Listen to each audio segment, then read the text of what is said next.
utilisé hier, il a dit non, on va aller faire le débat.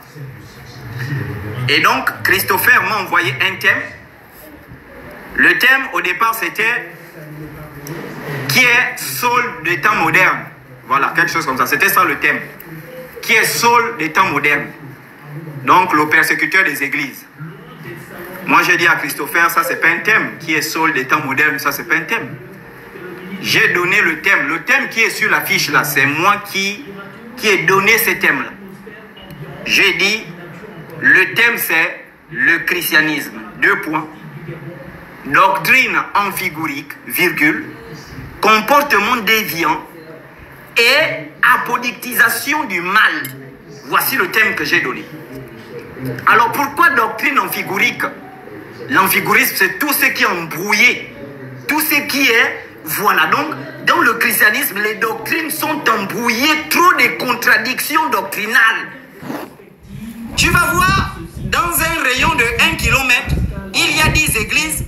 Chacune de ces églises-là a sa propre interprétation de la Bible. C'est-à-dire que vous allez vous retrouver avec, rien que dans les églises du réveil, vous allez vous retrouver avec plusieurs interprétations, plusieurs doctrines.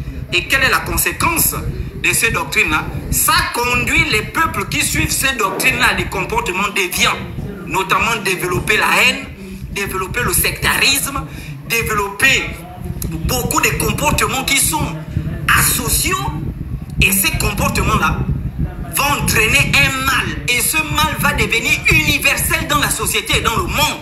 C'était ça la reformulation du thème. Christianisme, doctrine amphigorique, comportement déviant et apodictisation du mal. J'ai donné ce thème-là. Et je savais qu'on ne devait jamais parler de ce thème. Et je pense que ceux qui étaient hier à la télé avec nous, quand ils sont arrivés, quand je suis arrivé, j'ai dit, je viens juste parler de la vie de ce prophète-là. On ne pourra pas toucher le thème. Parce qu'il n'a pas la capacité. C'est-à-dire, si je lui disais même, définis-moi qu'est-ce que c'est que l'amphigorisme veut dire. C'est à minuit qu'on devait sortir de cette chaîne de télé-là. On devait commencer de 17h jusqu'à minuit.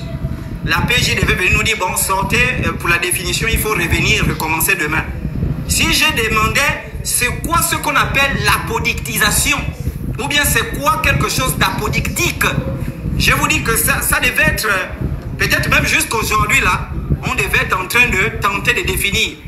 Parce que jusqu'aujourd'hui, on devait être dans... Monsieur Raoul, Monsieur Raoul, Monsieur Raoul, jusqu'aujourd'hui là, on devait être là. Et donc j'ai dit aux journalistes qu'il ne pourra pas traiter le thème. J'ai dit ça aux gens qui m'accompagnaient, j'ai dit il ne pourra pas traiter le thème. Je vais juste parler de sa vie, puisque le débat a 2 côtés. Il y a le côté subjectif, il y a le côté objectif.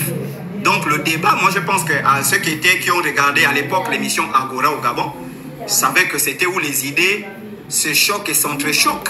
C'est-à-dire on attaquait la personne, on attaquait les idées, c'était... Moi j'aime les débats comme ça, parce que même vous, quand vous venez suivre les débats, vous les téléspectateurs, vous ne voulez pas les trucs des... Voilà, où il n'y a pas le show, c'est-à-dire qu'on arrive, on est là comme des margouillas, oh non... comment tu peux parler comme ça? L'autre aussi est là, oui, mais la société a besoin de... Non, ça ne sont pas des débats. Le débat, il faut que ça choque. Il faut que... C'est-à-dire que quand on donne quelque chose, c'est tôt. Tu te réveilles, oh. Tu prends encore, tu donnes tôt. Tu te réveilles, oh. Tu prends encore... Voilà, c'est ça le débat. Hein? Le débat, c'est ça. Le débat, on attaque les idées, on attaque la personne. Dans le débat même, il faut qu'il y ait le show. On doit s'insulter dans le débat. C'est ça un débat. Voilà. Bon, on va venir, on est là. Ça ne marche pas. Donc, hier, je suis allé.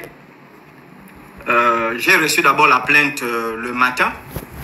Et quand j'ai reçu la plainte, les